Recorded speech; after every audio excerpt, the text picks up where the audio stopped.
Hello, I am the cartoonist M. Rashid.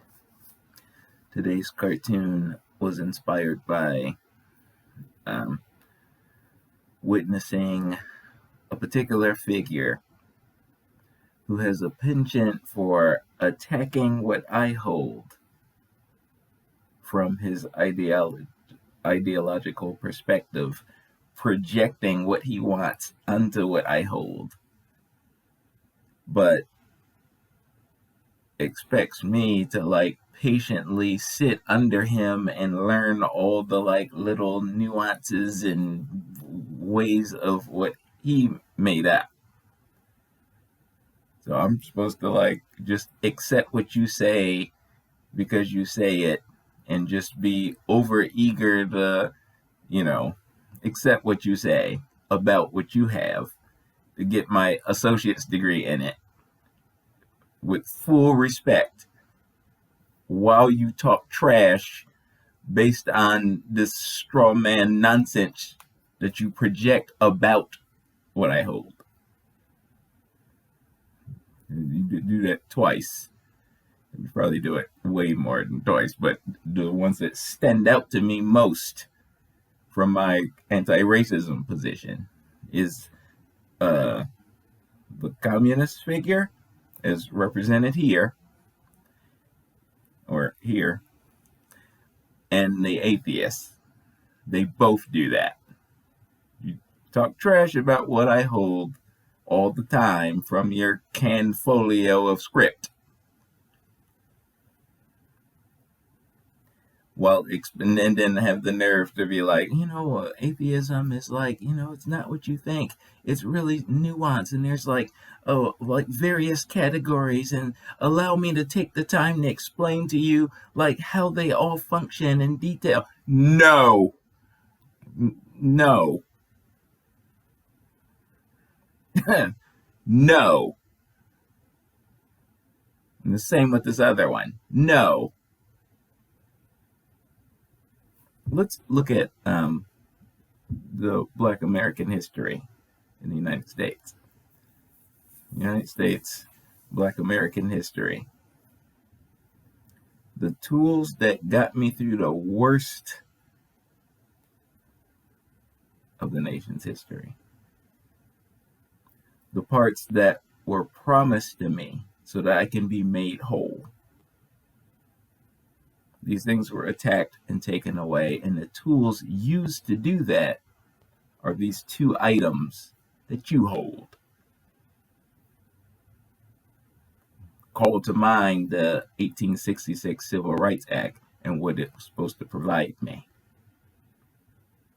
I'm supposed to, with whites, also be able to do high-level business in the United States. Just like they have. That's what that act gives me.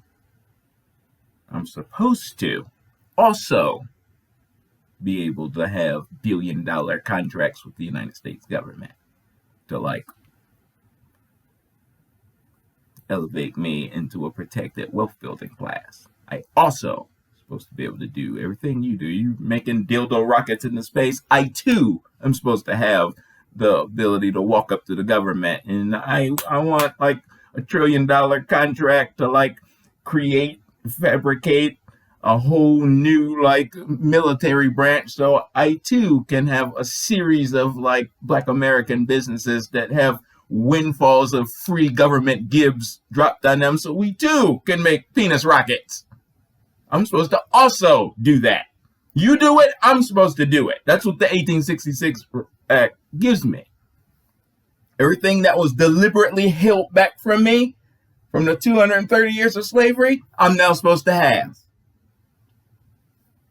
as a capitalist.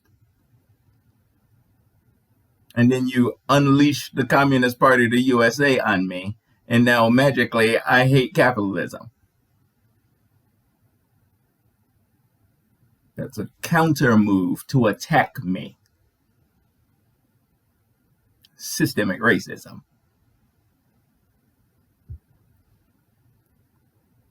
It was the Black church that led my fight to freedom, first in the abolitionist movement and then in the civil rights Along with that BS package of communism comes godlessness. Today, a casual scroll down my social media news feeds reveal dumbasses hating my religion. That's an attack, a counter move from the fiend. So the hell with what you have. What you have is an attack against my people. Those are not the only two. I don't care about what you have. I don't want you in my face. I don't want you in my people's face. And I know the leaders of ADOS feel different about the concept of ally. My position on it is pretty extreme. I don't believe we can have allies until we're solid as the ADOS group in our politics and can't be pulled apart. Then I can talk to other groups about an interconnected relationship that benefits us both. While I'm in the position I have now, the last thing I want to see is somebody in my face talking about, we want to, be your ally. You got that damn rose in your bio. By accident, I came across a thread where there was this ally talking that communist stuff, who revealed himself from who he actually is as the fiend, or an agent of the fiend, in the ADOS group. And when the activists and saw this and saw who he was, they started blocking him. They tried to give him the benefit of the doubt to fix his stuff up, and he doubled down on his psychosis. And they were like, bye. Good. We're not in a position for allies right now. We're too vulnerable. Literally, all they want to do is infiltrate and destroy. Is there why do we study the lessons of history? Do we not study history so that we will not repeat the mistakes that have already happened? Isn't that the point? That's why we study history, so we don't keep doing the same stuff. We're like, oh, here's the lessons learned. Let's not do that. The communists are spies. They came over, they infiltrated, and now they're in charge. That does not help my people whatsoever. That beast, that the fiend of legend is in charge, pretending otherwise, using that language. Do not use that creature's language. Talking about monopoly is in-state capitalism. This is a lie. Capitalism is actually narrow defined. The hell with what Karl Marx says. Capitalism functions on the free open markets.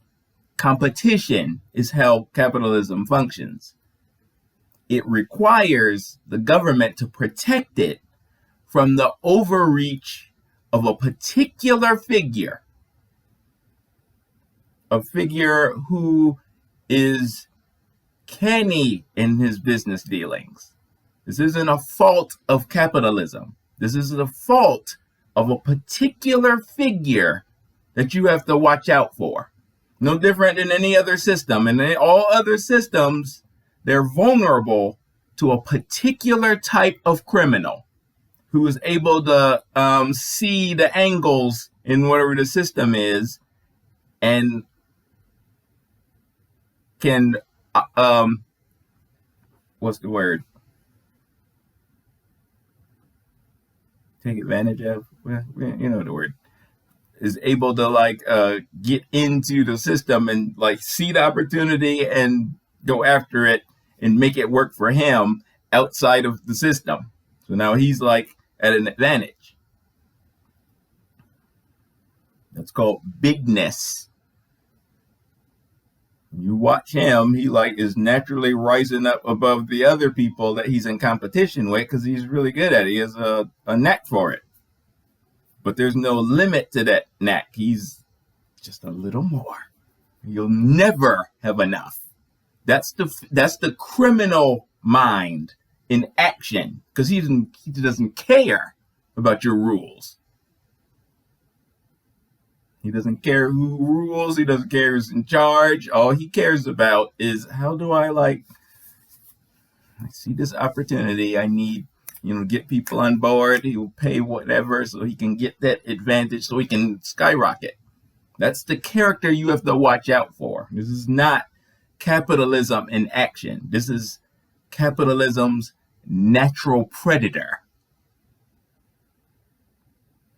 Look, there's a reason why our classic fiction always has that particular figure as the bad guy. Always. Lex Luthor, Dr. No, Fu Manchu, there's a reason that guy is always the bad guy in our classic fiction. Today, like the new Joker marketing, you don't vilify him anymore. Now when he shows up, you're like, well, good job, Lex. You're amazing. Good job with those bootstraps. And you look like a fool while you do it. This is your natural bad guy. This is the guy. This is the guy that scripture compares to the camel going through the eye of a needle with. That guy. That's the one that the gibbet was invented for.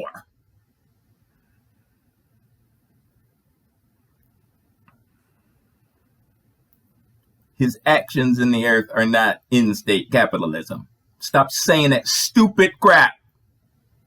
What it is in-state communism. That's what it is. What is communism not devoid of competition? Isn't that the point? Isn't that your BS utopia in it? No competition, right?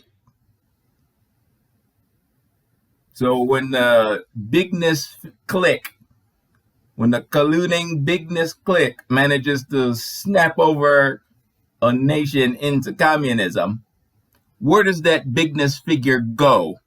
Does he get rid of all his wealth and then joins the rest of the people in your kumbaya, your red scared kumbaya? No.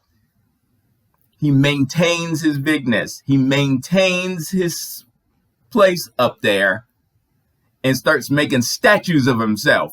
You psycho. Stop being stupid. In-state communism is penis rocket guy in charge of looking down on you from his statues and crap.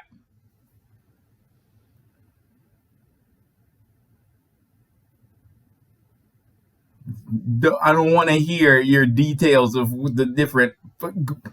Shove that trash up your butt. Leave my people alone.